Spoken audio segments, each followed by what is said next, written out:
Students, आज की इस वीडियो में 2025 बोर्ड एग्जाम में आने वाले साइंस के सारे इंपॉर्टेंट क्वेश्चन मैं आज की इस वीडियो में बताऊंगा, जो कि चैप्टर 1 और चैप्टर 2 के रहेंगे। अब देखो यहाँ पे चैप्टर 1 के जितने इंपॉर्टेंट क्वेश्चन है वो बताऊंगा, उसके बाद जो चैप्टर 2 है अम्ल क्षार और लवण, इसका बताऊंगा। ठीक है, जिसमें से आप देखोगे कि इससे बाहर एक नंबर के भी क्वेश्चन नहीं आएंगे, बस इन्हीं क्वेश्चन को तैयार करना, सारे क्वेश्चन आंसर के साथ हैं। तो चलो वीडियो को स्टार्ट करते हैं। उससे पहले एक चीज बताऊंगा कि आपको अगर वीडियो अच्छी लगे तो यार लाइक जरूर से कर दिया करो, इससे क्या है ना, खुद का थोड़ा मोटिवेशन बढ़ता है। ठीक, बस देखो पहला चैप्टर है रासायनिक अभिक्रियाएं और समीकरण। मैं इंस्टाग्राम पे सारे क्वेश्चंस अपलोड कर दिया था, मैंने वहां पे कहा था कि अगर आप लोग कहोगे तो मैं इसका आंसर बना दूंगा, तो वही देखो मैं लेकर आ चुका हूँ।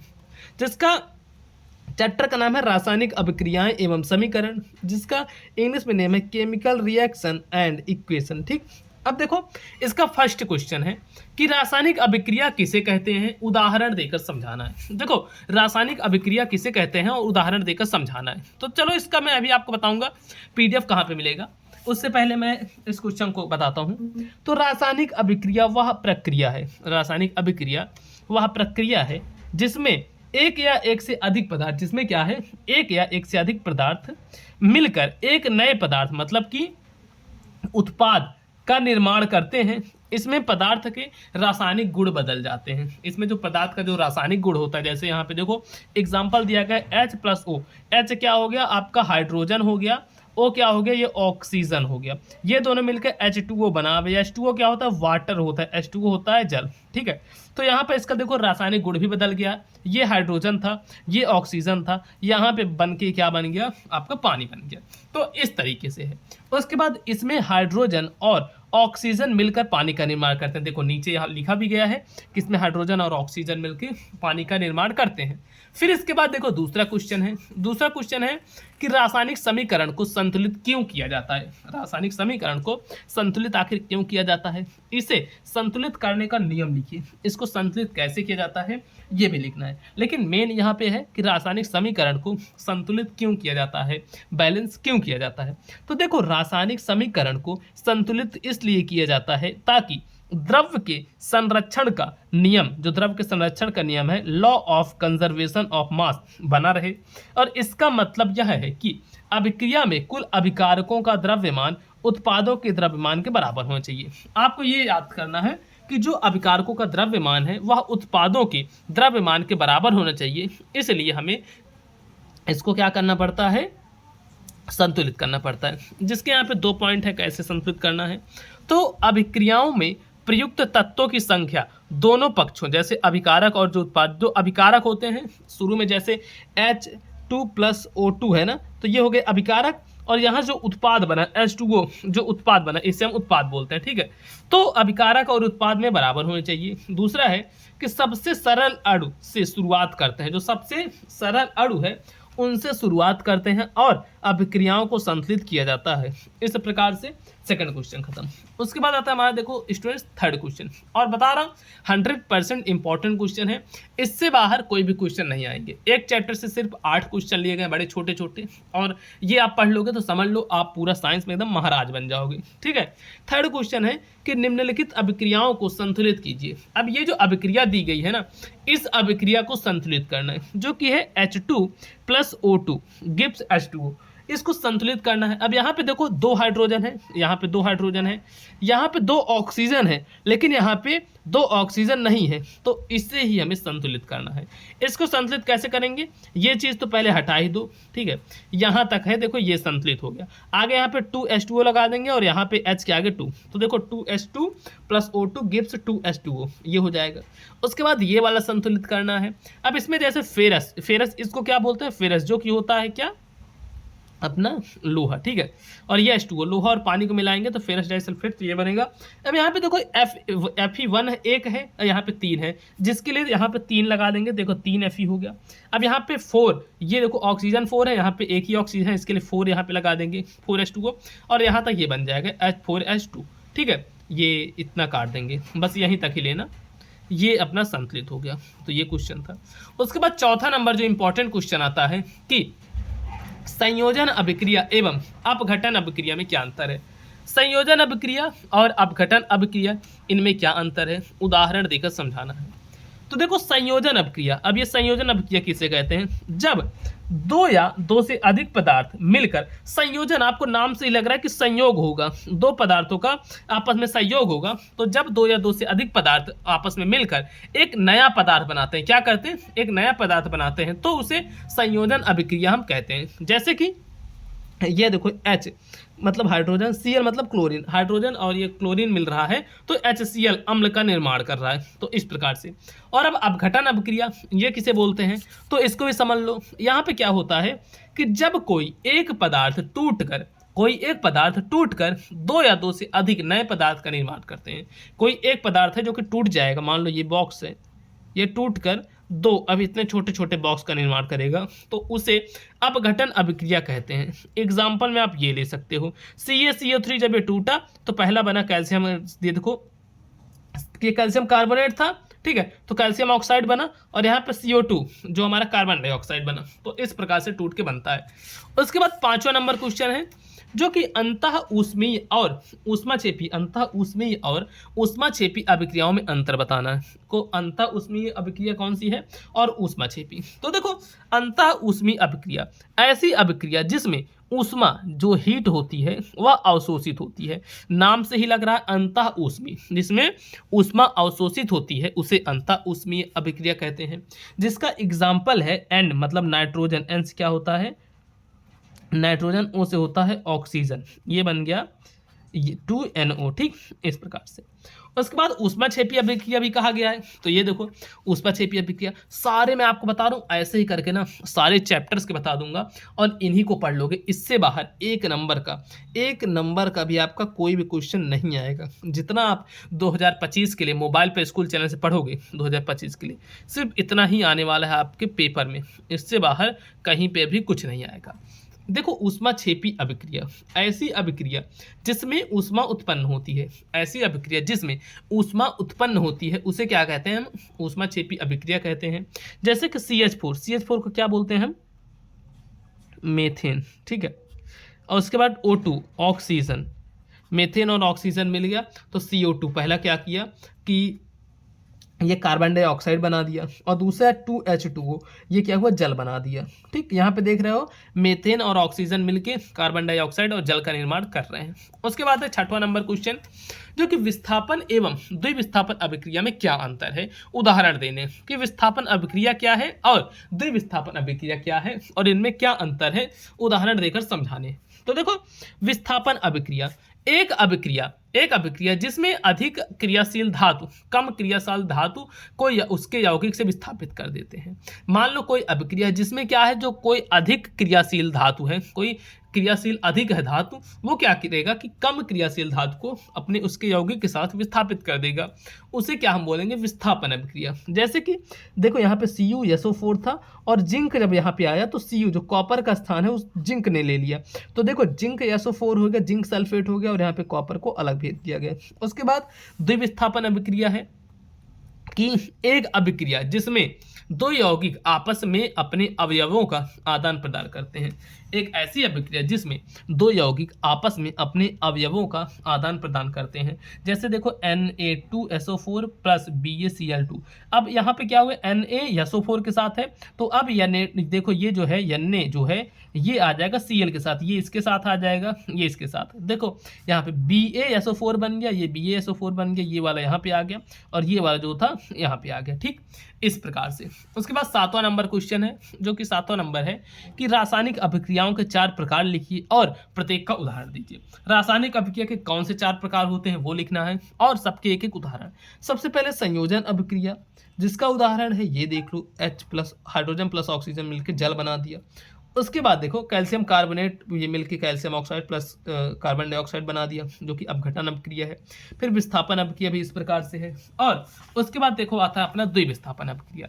ये देखो द्विविस्थापन अभिक्रिया भी इस प्रकार से है, ठीक। ये उसके बाद 8वां और लास्ट क्वेश्चन है इस चैप्टर का। देखो 10 मिनट में आपका एक चैप्टर खत्म हो रहा है। अब बताओ इससे बढ़िया आपको क्या चाहिए कि आपको 10 मिनट में एक चैप्टर पूरा मैं खत्म कर दे रहा हूँ। अब 8वां नंबर क्वेश्चन है कि क्या होता है जब तांबा सल्फेट में लोहे की कील डाली जाती है, तांबे के सल्फेट में लोहे की कील डाली जाती है, CuSO4 में लोहे की कील डाली जाती है, तो क्या होता है। और रासायनिक समीकरण लिखकर समझाना है। तो देखो, जब लोहे की कील तांबा सल्फेट के विलयन में डाली जाती है तो लोहे की कील तांबे को विस्थापित कर देती है। क्या करती है, लोहे की कील तांबे को विस्थापित कर देती है, और तांबा जो तांबा होता है धातु के रूप में जमा हो जाता है, तांबा धातु के रूप में जमा हो जाता है। अब इसका देखो रासायनिक समीकरण कुछ इस प्रकार से है, क्या है, Fe plus CuSO4।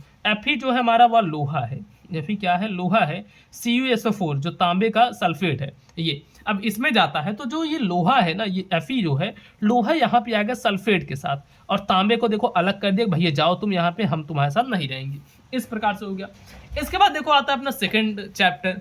First chapter के सारे क्वेश्चन करा दिए, सेकंड चैप्टर आता है। और एक चीज़ आपको बताना चाहूँगी यार, देखो चैनल को सब्सक्राइब कर लोगे ना, फ़ायदा आपका ही होगा।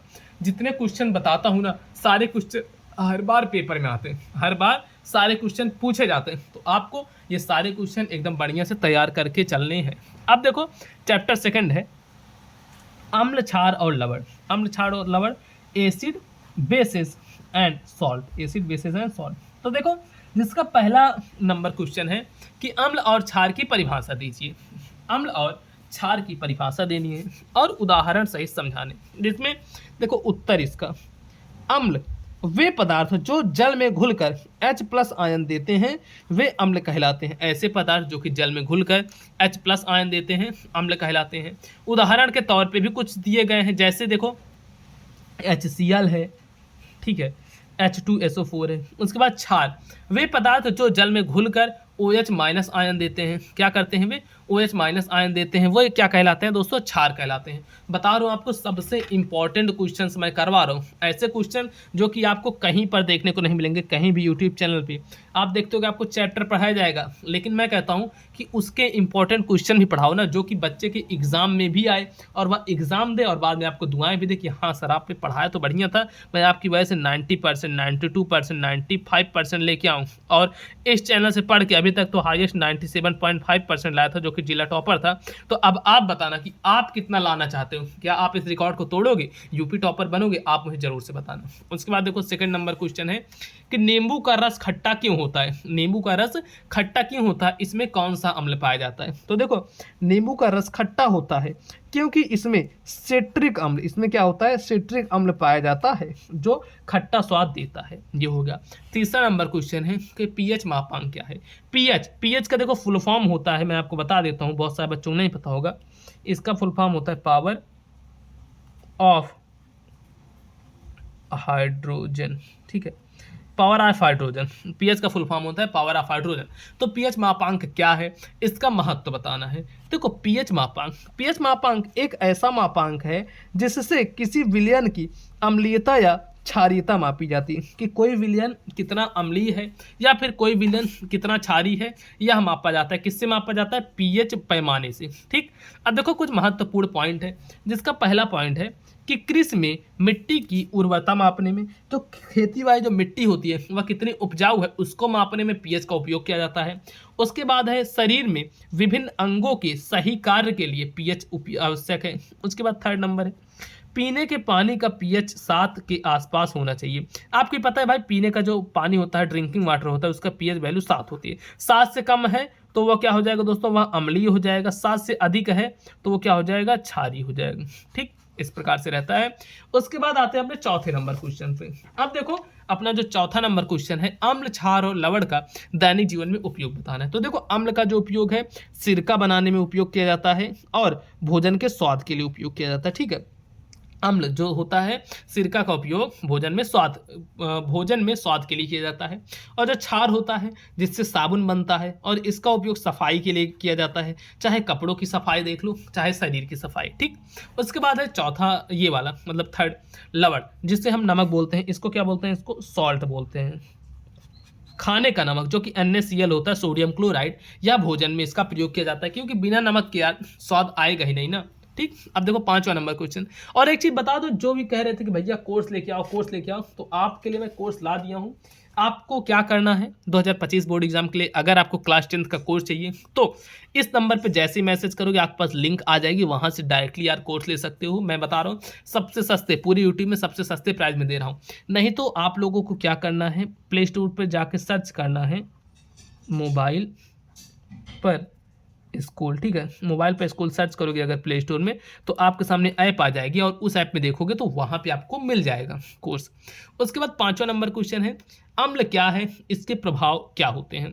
अम्ल क्या है और इसके प्रभाव क्या होते हैं। तो देखो, जब SO2 प्लस NO2 जैसे गैस वायुमंडल में जलवाष्प के साथ मिलकर अम्लीय वर्षा कराती है तो इसे अम्लीय वर्षा कहते हैं। तो अम्लीय वर्षा पूछा था क्या है, तो आपने लिख दिया। अब इसके प्रभाव क्या होते हैं, इसके प्रभाव ये होते हैं कि पेड़ पौधों और फसलें नष्ट हो जाते, पेड़ पौधे और फसल नष्ट हो जाते। जाहिर सी बात है, अगर एसिडिक रेन होगी, अम्लीय वर्षा होगी, तो पेड़ पौधे तो नष्ट होने ही होने हैं और जो फसल होगी वह भी नष्ट होगी। उसके बाद है नेक्स्ट, जलाशयों का पीएच कम हो जाता है। जो जलाशय होते हैं उनका जो पीएच वैल्यू होती है वह कम हो जाती है, जिससे जलीय जीवन प्रभावित होते हैं। कम होने का मतलब है कि वह अम्लीय हो जाती है। अब बताओ, अगर कोई तगड़ा अम्ल किसी के शरीर पे डाला जाता है, अम्ल यार वही होता है, तेजाब जानते हो ना, बस वही समझ लो, तेजाब ही। अब इसको अगर किसी के शरीर पे डालोगे तो वो जाहिर सी बात है यार कि उसका शरीर वहाँ से खराब होगा। तो ऐसे ही अगर कोई जलाशय है जैसे कि तालाब वगैरह है, वहाँ पे अम्ल ज़्यादा हो जाएगा तो जो जलीय जंतु हैं जैसे मछली वगैरह हो गई, तो ये सब क्या है, खराब होंगे ही। खराब होने का मतलब इनका जीवन नष्ट होगा। उसके बाद है 6वां नंबर क्वेश्चन कि क्षार और अम्ल की अभिक्रिया से लवण कैसे बनते हैं। क्षार और अम्ल की अभिक्रिया से लवण कैसे बनते हैं, उदाहरण सहित समझाने हैं। तो देखो, उत्तर में अम्ल और क्षार की अभिक्रिया से लवण और जल का निर्माण होता है, जिसे उदासीनीकरण अभिक्रिया कहते हैं। अम्ल और क्षार को मिलाओगे तो लवण बन जाएगा, जिसे उदासीनीकरण अभिक्रिया कहते हैं। अब कहीं पे अगर पूछ लिया जाए कि उदासीनी अभिक्रिया क्या है, उदासीनीकरण अभिक्रिया क्या है, तो बताओगे अम्ल और क्षार से मिलकर जो लवण बनता है और जल का निर्माण होता है उसे ही उदासीनी अभिक्रिया कहते हैं, उदासीनीकरण अभिक्रिया कहते हैं। जैसे कि HCl hydrochloric acid plus NaOH sodium hydroxide, ठीक है, ये मिलके NaCl नमक बनाता है और यहाँ पे जल बनाता है। ये हमारा HCl क्या है, यह होता है अम्ल होता है। NaOH ये क्या है, सोडियम हाइड्रोक्साइड, जो कि हमारा क्षार होता है। ठीक, इस प्रकार से यहाँ पे नमक बनाएगा। तो अब बढ़ते हैं दोस्तों आगे अपने 7वें नंबर क्वेश्चन पर। 7वां नंबर जो क्वेश्चन है वह है लिटमस पेपर और अन्य सूचक अम्ल व क्षार की पहचान में कैसे सहायक होते हैं। लिटमस पेपर और अन्य सूचक जो होते हैं अम्ल और क्षार की पहचान में कैसे सहायक होते हैं। तो देखो, लिटमस पेपर अम्ल और क्षार की पहचान करने के प्रमुख सूचक हैं। तो देखो, अम्ल लिटमस पेपर को लाल करता है। अम्ल क्या होता है, नीला लिटमस पेपर को रखोगे तो लाल कर देगा, वहीं पे लाल लिटमस पेपर रहेगा तो उसको क्या कहेगा ना, तो क्षार होता है, जो अपना क्षार होता है यह लिटमस पेपर को नीला कर देगा। जिसके देखो कुछ अन्य सूचक भी होते हैं, जैसे लिटमस पेपर आपके पास नहीं है। अच्छा, एक वीडियो में ना मैं आपको बताऊंगा कि लिटमस पेपर कैसे बनाया जाता है, वो आप देखना बहुत अच्छे से समझ जाओगे। तो इसके देखो अन्य सूचक जैसे फिनोप्थलीन होता है और मेथिल ऑरेंज होता है। उसके बाद 8वां नंबर क्वेश्चन है जो कि है बेकिंग सोडा और वॉशिंग सोडा के रासायनिक नाम एवं उनके उपयोग बताइए। बेकिंग सोडा और रासायनिक सोडा जो होता है उनका नाम और उपयोग बताना है। तो देखो, बेकिंग सोडा सोडियम बाइकार्बोनेट जिसे बोलते हैं NaSCO3, सोडियम बाइकार्बोनेट, इसका उपयोग बेकिंग दांत साफ करने के पेस्ट में और जलने पर लगाए जाने वाले औषधियों में किया जाता है, जो कि बेकिंग सोडा होता है। ठीक, और बेकिंग सोडा खाया भी जाता है, ये ध्यान रखना। सोडियम बाइकार्बोनेट खाने का जो सोडा होता है उसका सूत्र होता है NaHCO3। ठीक, CO3 होता है ना, हाँ तो 3 लिख दो, ये होता है। और वॉशिंग सोडा जो कपड़े धोए जाते हैं वो वाले सोडे होते हैं, जैसे कि सोडियम कार्बोनेट जिसे बोलते हैं, और सोडियम कार्बोनेट का सूत्र होता है Na2CO3। ठीक है, सोडियम कार्बोनेट, इसका उपयोग कपड़े धोने में और पानी की कठोरता को दूर करने में किया जाता है। इसका उपयोग कपड़े धोने में और पानी की जो कठोरता होती है उसको दूर करने में किया जाता है। तो ये हो गए आपके क्वेश्चन। अब मैं बता दूं, जितने मैंने यहाँ पे क्वेश्चन बताए, चाहे वो क्वेश्चन चैप्टर 1 के रहे हों चाहे चैप्टर 2 के, ये सारे क्वेश्चन 100% इंपॉर्टेंट है, इनसे बाहर कुछ नहीं आएगा। अब अगर आप जिस चैप्टर के क्वेश्चन जानना चाहते हो, कमेंट में उस चैप्टर का नाम जरूर से लिखना, और अगर आप कमेंट करोगे तो मुझे समझ में आएगा कि हाँ आपने पूरी वीडियो देखी है। तो आपको क्या करना है, कमेंट जरूर से करना। कमेंट में क्या लिखना है, जैसे चैप्टर 2 मैं बता दिया। अब चैप्टर 3 चाहिए तो आप लिख दो चैप्टर 3, ठीक है, चैप्टर 3। चैप्टर 4 का चाहिए तो लिख दो चैप्टर 4। इस तरीके से आपको लिखना है। बाकी इस वीडियो को लाइक करना, चैनल पर नए आए हो तो चैनल को जरूर से आप लोग सब्सक्राइब कर लेना।